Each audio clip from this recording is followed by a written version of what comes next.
Tungod sa pagbunok sa ulan kagabi, daghang mga residente nga nagpuyo dool sa Tolomo River ang gipang rescue. Sa nato ang report pinaagi ni Argil Relator live. Argil.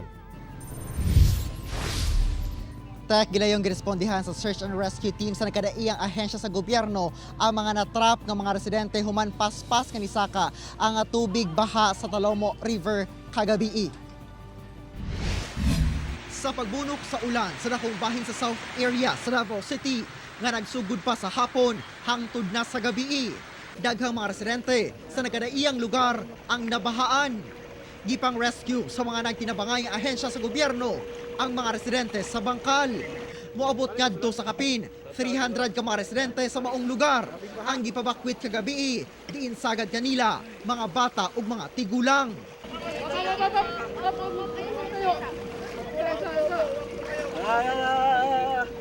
Kining usa ka tigulang nga dili na kalakaw, gidayungan na lang sa rescuers aron maluwas sa gibaha nila nga balay.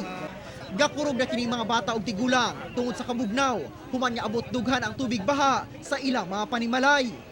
Kabalaka ug galisang ang gibati sa mga residente, ilabi na kadtong nahimutang doon sa Tolomo River, sanglit paspas ang pagsaka sa kusog nga sulog sa tubig. Ganiha, katong primerong pagbaha, nagkontak sila sa kuha, napako sa Valencia, ningon niya, baha lagi daw, kusog daw.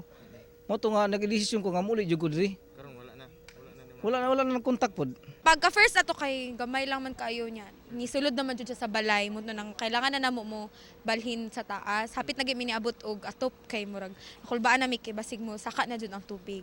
Ang search and rescue team sa kapulisan mitabang sab sa pag-rescue sa mga natrap nga mga residente. Gisuong sa mga police rescuer ang lampas hawak nga baha. Ang usa ka baby gisakay na lang sa planggana aron dili mabasa. Giuna ipangkuha ang mga bata. Hinoon, paspas ka na rescue ang mga apektadong residente o gipahimutang sila sa mas luwas nga lugar.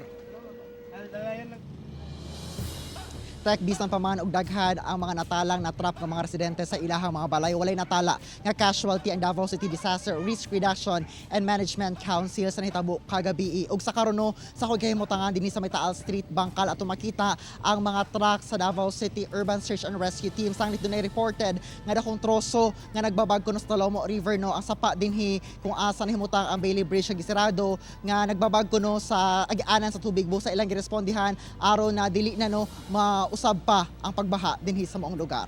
Tek. Daghang salamat, Argil Relator.